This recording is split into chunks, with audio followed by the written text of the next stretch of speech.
Bonjour, bonjour, j'espère que vous allez bien. On se retrouve aujourd'hui pour une vidéo coup de cœur de Cricri. Je vais vous parler de 5 coups de cœur, de 5 produits que j'utilise beaucoup et pourquoi.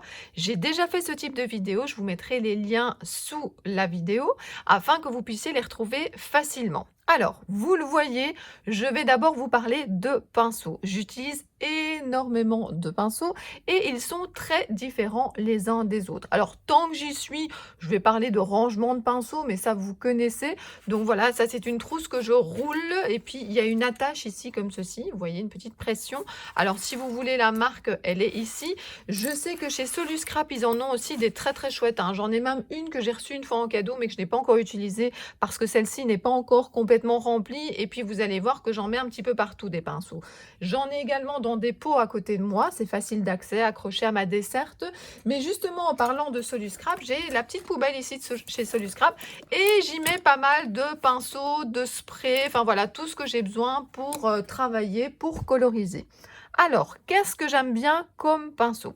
Alors, tout d'abord, il y a le pinceau à réservoir d'eau. Je l'utilise moi surtout quand je fais des fonds. Donc le principe, hein, vous avez différentes tailles de pointe, vous mettez de l'eau ici, mais je n'aime pas coloriser avec. Donc faire des fonds avec, réunir des couleurs, ça c'est très très chouette. Mais pour coloriser, je sais qu'il y en a qui aiment bien coloriser avec, mais moi en tout cas, ce n'est pas mon truc du tout.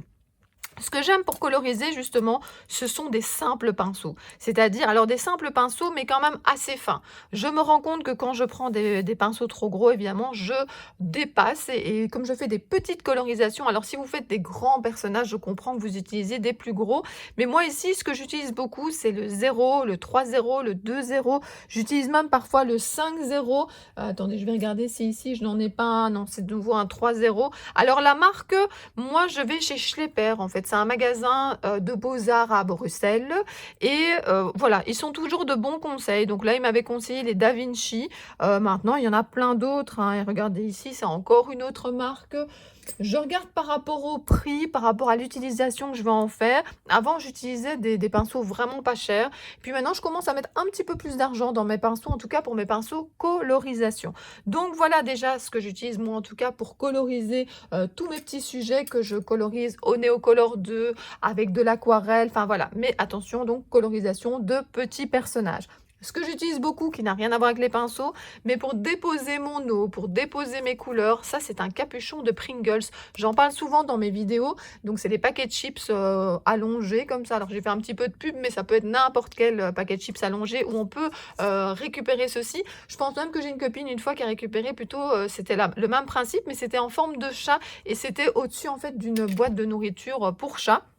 En tout cas, moi, j'aime bien y déposer de la couleur, j'aime bien y déposer de l'eau. Ça me sert un petit peu de palette. Donc, comme je l'avais à côté de moi, en fait, je la range donc ici avec le reste. C'est ça, hein, ce que je vous dis chaque fois. Ce qui est important, c'est d'avoir son matériel à proximité.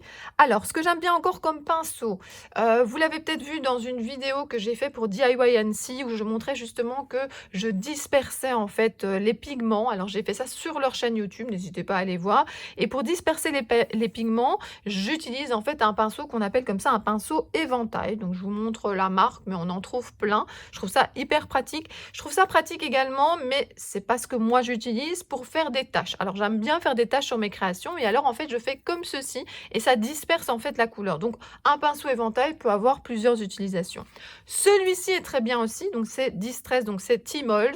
De nouveau pour faire des taches, il y a une espèce de résistance comme ça, je crois que c'est du plastique et donc en fait quand on met de la couleur et qu'on tire comme ça dessus, eh bien ça projette bien la peinture ou ça projette bien la distress. Donc ça, c'est très très bien aussi pour faire les tâches. Sinon, pour faire les tâches, vous me voyez souvent dans mes tutos, on a même la trace ici et en fait parfois même j'attache les deux pinceaux ensemble pour retenir que c'est ceux-là qui font les taches.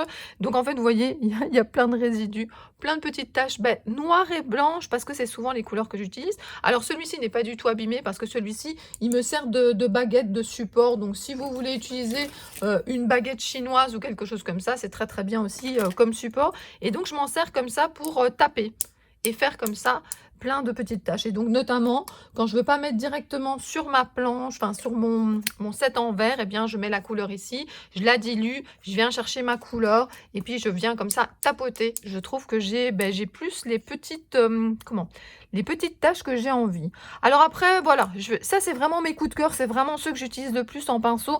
Après, j'en ai plein d'autres, hein, un petit peu plus quand je joue avec les couleurs, les nuances de couleurs ici à l'aquarelle. Donc ici, ce sont des Raphaël petits gris. Enfin voilà, je vais pas vous détailler, c'est pas une vidéo que sur les pinceaux, mais je voulais quand même vous en montrer certains que j'adore.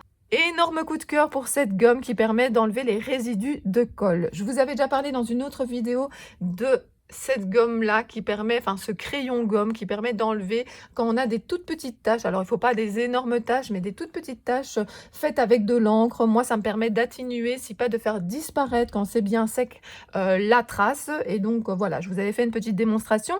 Et ici, je vais faire une démonstration avec cette gomme qui permet d'enlever quand il y a de la colle en trop. Alors j'ai tout laissé, la marque, mais je sais que ça existe en plusieurs marques différentes.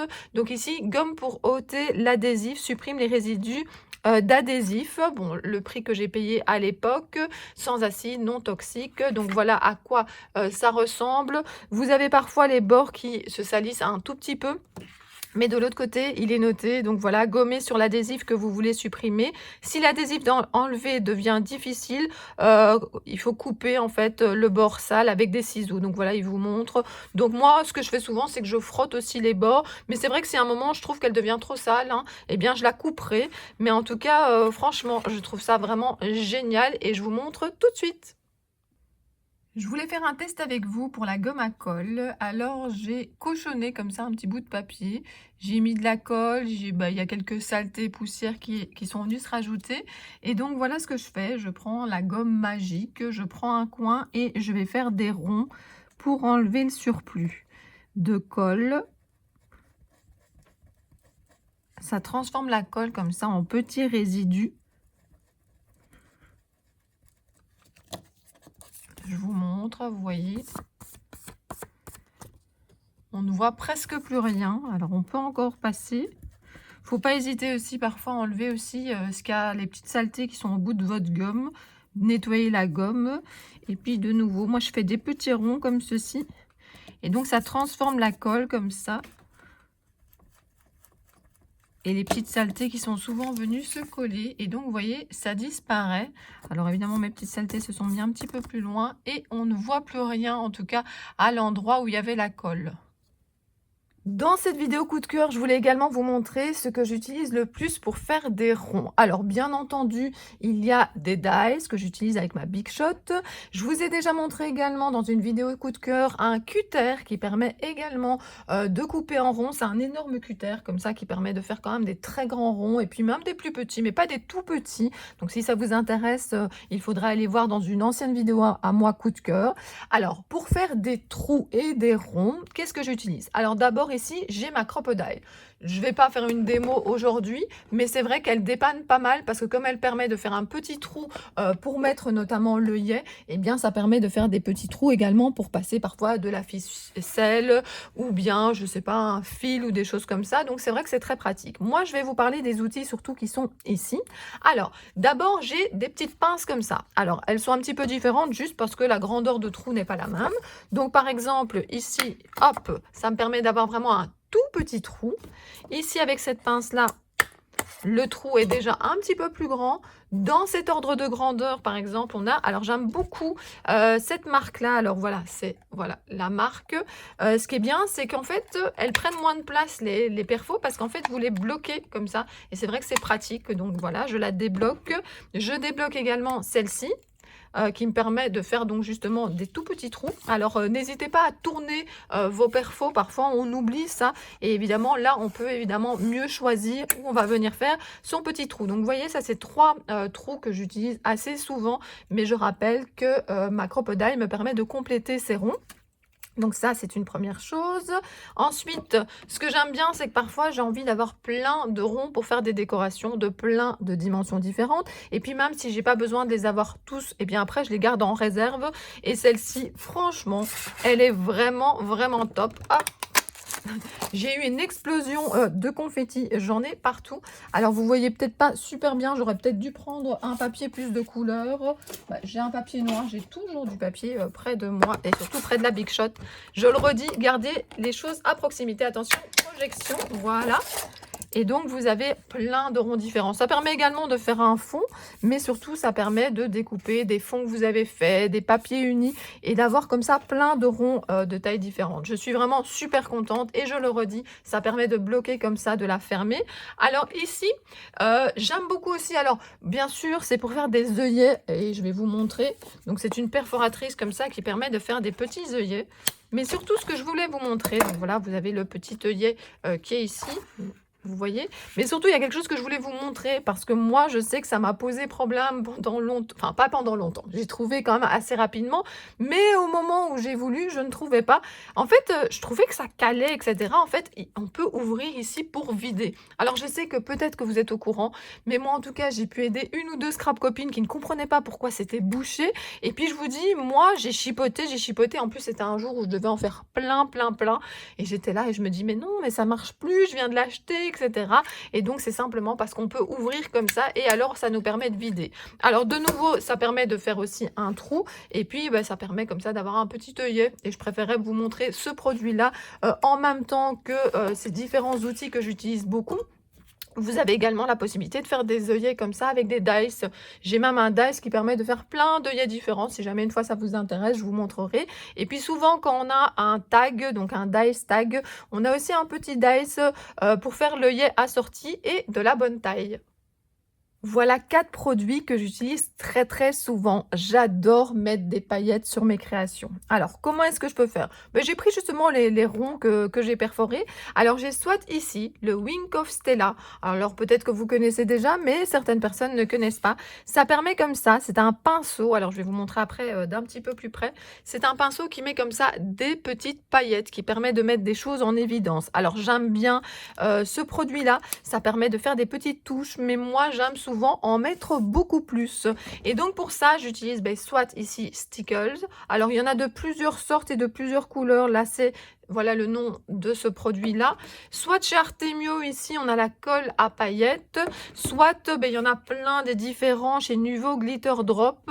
Et donc, celui-ci, c'est le Honey Gold. C'est celui que j'utilise le plus. Alors, quand j'utilise celui-là, plusieurs possibilités. Soit je mets directement ici mon produit, soit j'en mets un petit peu comme ça sur une palette, sur un plastique à côté. Et donc, je viens par exemple prendre ici et ça me permet par exemple de faire des petits détails pour les ailes.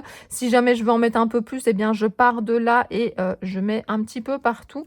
Et là, évidemment, le résultat est un petit peu plus marqué. Donc, ça dépend à quel point vous voulez mettre des paillettes ou pas. Et donc, franchement, ce sont des produits que j'aime vraiment beaucoup, beaucoup, beaucoup. Et il ne faut pas hésiter. Alors, moi, souvent, j'ai un pinceau qui est dédié à ça. Ou bien, en tout cas, il faut le nettoyer très, très vite parce que c'est quand même de la colle qu'il y a avec. Et si vous nettoyez pas votre pinceau, bien entendu, les poils vont se coller ensemble. Et donc, voilà. En tout cas, il y en a plein avec des paillettes plutôt dorées, plutôt argentées. Donc ça, c'est à voir ce que vous aimez bien. Mais en tout cas, je trouve que c'est un produit qui est top. Et alors, c'est pas seulement pendant les fêtes que je mets des paillettes. Moi, j'aime bien mettre des paillettes toute l'année, comme je vous l'ai dit, dans les ailes des fées ou à plein de petits endroits comme ça pour mettre en évidence. Dans mes vidéos coup de cœur, j'aime bien vous montrer une petite démonstration des produits que je vous conseille. Donc ici, le Nuvo Glitter Drop. La couleur, je vous la remontre ici. Eh bien, je l'ai utilisé avec un pinceau sur ce Polaroid. Et regardez comme ça donne super bien sur les ailes de la poupette de chez All & Create. En tout cas, moi, j'aime beaucoup, beaucoup, beaucoup l'effet pailleté que ça donne. Et puis, je trouve que grâce à ça, on sait peut-être un petit peu plus qu'avec ce pinceau-là, mettre la quantité qu'on veut. Et comme je vous ai montré, soit directement sur la création, soit on dépose à côté et on rajoute au fur et à mesure avec le pinceau. Pour terminer ma vidéo coup de cœur, je voudrais vous parler des matrices de découpe, des dies pour découper les polas. Alors, si vous avez vu ma vidéo où je parle justement de mes rangements de création ou ma vidéo où je parle du challenge de All & Create, je vous montre mon album. Alors, je vous le remontre au passage. Je range mes différents polas. Alors, je vais vous montrer une page au hasard comme ceci à l'intérieur. Et puis, j'ai donc des matrices de découpe pour pouvoir découper les polas. Alors, au départ, j'avais la matrice, enfin les matrices de découpe des ateliers de Karine. Alors ça se présente comme ceci.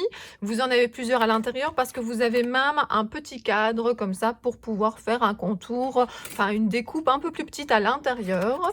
Et puis vous avez celle-ci. Alors celle-ci, ce n'est pas les bonnes dimensions pour pouvoir par exemple faire le challenge de Holland Create, ou bien ce n'est pas la bonne dimension. Bah, vous savez, pour les ATC, il y a des dimensions, pour les polas, il y en a d'autres, mais attention, hein, ça fait des très très jolies créations, comme par exemple moi à l'époque j'avais fait justement avec le DAES des ateliers de Karine, vous voyez c'est celui-ci que j'avais utilisé, j'avais fait une création pour Happy Little Fox et je l'aime beaucoup, mais c'est vrai que si on le met à côté d'une création ici pour Holland Create, donc pour le challenge, ben, vous voyez que c'est plus petit. Alors bien sûr on peut également le faire à la main. Moi dans ma vidéo où je vous parle du challenge, où je vous montre mon organisation, à ce moment-là je n'avais pas encore le dice de la bonne dimension, et donc qu'est-ce que je faisais? Je prenais un cutter et puis je coupais moi-même. Donc en fait je vous montre ici, mais je coupais donc ici la bonne dimension, et puis à 0,5 0,5 0,5 je coupais.